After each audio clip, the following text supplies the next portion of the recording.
The Wago Fire presents Crick Talk. Host Sansar Vagle. Presented by Wixon. Welcome to new episode of Crick Talk, जहां हुन्छ cricket को real, raw and latest talk. No filter, no fear, just pure crick. Nepali cricket का कुरा, cricket को सपना गर्दैछौं पूरा. Ready to feel the heat? Then let's talk cricket. This is Crick Talk, cricket ko sapna. Subscribe the YouTube channel Wixon for latest cricket updates, news, commentary and other. Like the video if you are a true cricket fan. Share for knowledge. Comment if any mistakes on video or any suggestion or content ideas. Do first. Let's start the new episode.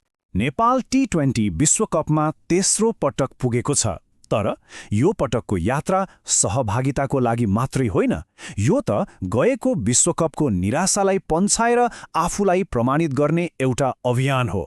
आउनुहोस् नेपालको यही quest for रिडेम्पसनलाई अलिक गहिरिएर हेरौँ न त। ल अब सबैभन्दा ठूलो प्रश्नमा जाउँ। भारत र श्रीलङ्कामा हुन लागेको यो विश्वकपमा सबै नेपाली क्रिकेट प्रेमीको मनमा एउटै कुरा खेलिरहेको छ। के नेपालले साँच्चै गत विश्वकप भन्दा राम्रो प्रदर्शन गर्न सक्ला त? हो, आज हामी यही प्रश्नको उत्तर खोज्ने प्रयास गर्नेछौँ।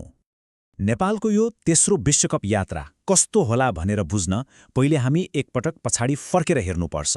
विगतमा के भयो त्यो नबुझी भविष्यको चुनौतीको अनुमान लगाउन गाह्रो हुन्छ। त्यसो भए सुरु गरौँ विगतको प्रदर्शनको विश्लेषणबाट। फेरि भन्नुपर्दा यो पटकको लक्ष्य भनेको केवल विश्वकप खेल्नु मात्र होइन, यो एउटा मिशन हो।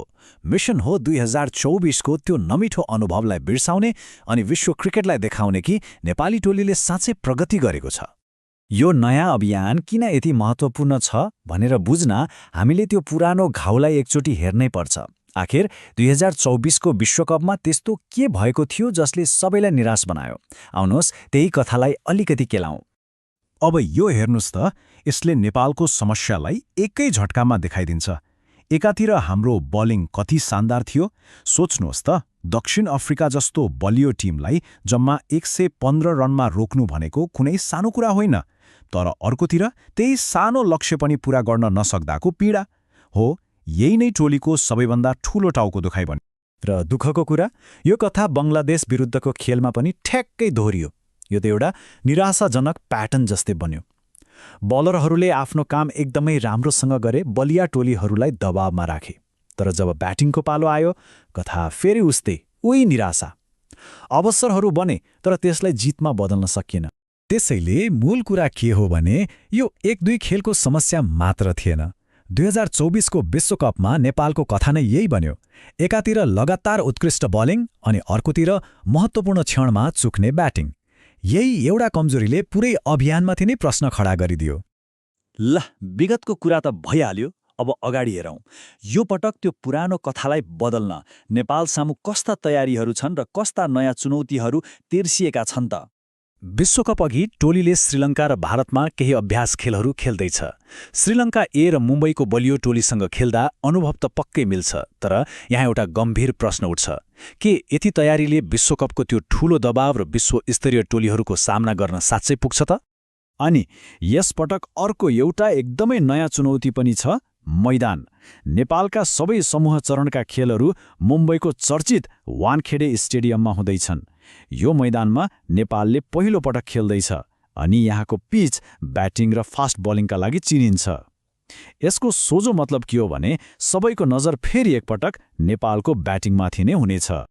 यी सबै तयारी र चुनौतीहरूको बीचमा नेपाल उभिएको छ समूह सी को एउटा कठिन लडाईँमा, जहाँ प्रतिद्वन्द्वीहरू 101 छन्। यो तालिकाले समूह सी को अवस्थालाई छर्लङ्ग पार्छ। एकातिर छन् इङ्ल्यान्ड, वेस्ट इन्डिज र बङ्गलादेश जस्ता क्रिकेटका 3 ठूला शक्तिहरू, अनि अर्कोतिर छ इटली, जुन खेलमा नेपाललाई जित्नै पर्ने दबाव हुनेछ।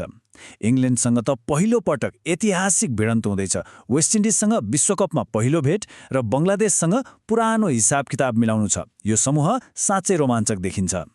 र यो महाअभियानको सुरुवात हुनेछ फेब्रुअरी 8 मा। क्यालेन्डरमा यो मितिलाई याद गरिराख्नुहोला, किनकि यही दिन नेपालले इतिहासमा पहिलो पटक इङ्ल्यान्ड जस्तो बलियो टोलीको सामना गर्दैछ। यति सबै विश्लेषण गरिसकेपछि कुरा घुमिफेरी फेरि त्यही एउटै प्रश्नमा आएर ठोक्किन्छ, के यसपटक नेपालको प्रदर्शनमा साँच्चै परिवर्तन देख्न पाइएला त? चुनौतीहरू त पहाड जस्तै छन्, तर आशाको त्यान्द्रो पनि त्यति नै बलियो छ।